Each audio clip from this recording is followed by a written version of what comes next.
Lolos SKB. Lolos SKB bukan hal yang tidak mungkin. Buktinya saya sendiri bisa lolos SKB. Tentu ada banyak tahapan yang telah saya lalui untuk bisa sampai lolos ke tahap ini. Dan tahapannya adalah proses yang cukup panjang yang harus saya lalui. Sebelum saya melangkah pada lolos SKB, saya akan kasih tahu tips dan trik saya untuk menghadapi tes PNS di tahun 2019 kemarin dan tahap SKB-nya di tahun 2020 ini, dimana yang pertama yang saya lakukan adalah belajar. Saya tentu belajar, dan belajar bukan hanya asal belajar saja, tetapi saya menerapkan metode belajar yang benar-benar saya pahami, belajar yang seperti apa yang saya pahami, belajar seperti apa yang saya pahami. Biasanya saya memahami suatu pembelajaran itu dengan cara saya biasanya membuat kesimpulan-kesimpulan dari setiap bacaan-bacaan yang telah saya peroleh. Saya akan membuat kesimpulan-kesimpulan utama. Biasanya kesimpulan itu akan menjadi poin pengingat di otak saya sendiri, sehingga poin-poin penting itu yang akan menjadi poin kunci untuk saya bisa mengingat hal-hal lainnya. Itu saya pribadi sendiri seperti itu. Sehingga seberapa banyak pun bacaan yang saya baca, insya Allah saya bisa mengingatnya, mengingat garis-garis besarnya dengan mengingat poin-poin inti itu.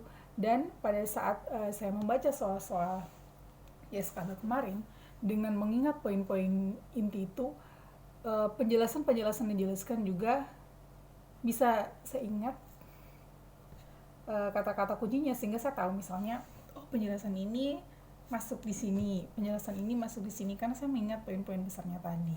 Jadi saya memahami gambaran umum dari setiap penjelasan-penjelasan yang diberikan. Itu cara berpikir saya sendiri. Kemudian yang kedua adalah untuk waktu belajar, hampir setiap hari saya belajar. Kalau ditanya lama waktunya untuk SKB sendiri 3 bulan. Karena semenjak untuk tahap SKD, sebelum saya menginjak lolos ke SKB ini kan ada tahap SKD.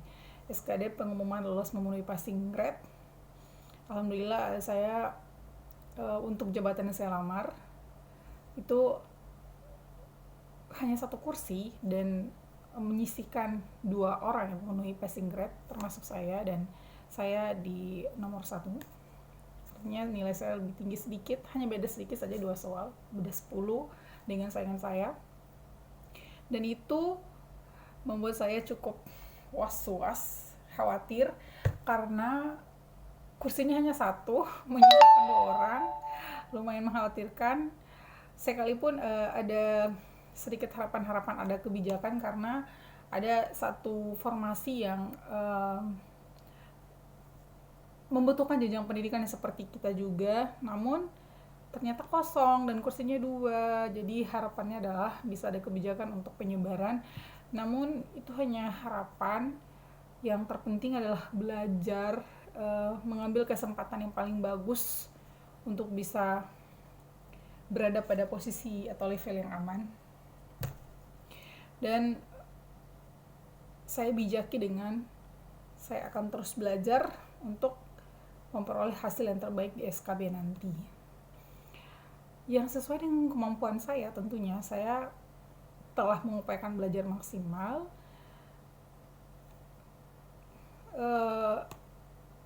tapi saya pasrahkan hasilnya. Artinya manusia hanya bersifat berusaha, yang memutuskan adalah Tuhan.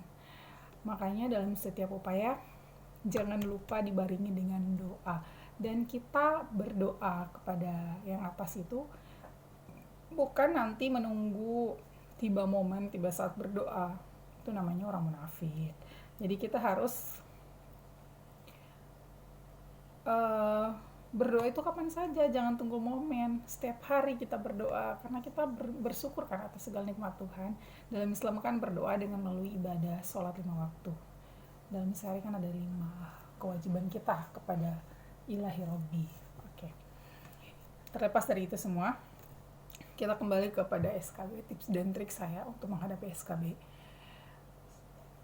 setelah membuat poin-poin penting di dalam wacana setiap bacaan, saya memberikan waktu kepada diri saya sendiri untuk setiap hari membaca poin-poin penting itu dan menggali lebih dalam lagi. Setiap hari lama waktu belajar fluktuatif, artinya tidak menonton sehari sejam, tidak. Sesuai dengan semangat saya, kondisi saya. Jika saya bisa belajar 4 jam, 4 jam saya belajar. Jika saya bisa belajar setengah jam saja saya belajar. Tapi yang pastinya setiap hari adalah ada waktu untuk saya luangkan untuk belajar. Kemudian setelah itu kisi-kisi dari kisi-kisi kemarin, Permen PAN-RB kemarin, Menteri Pemberdayaan Aparatur Negara memberikan kisi-kisi, dan kisi-kisi itu dirasa sangat penting, jadi harus dibaca-baca kembali. Nanti akan saya kasih tahu, mumpung otaknya masih panas,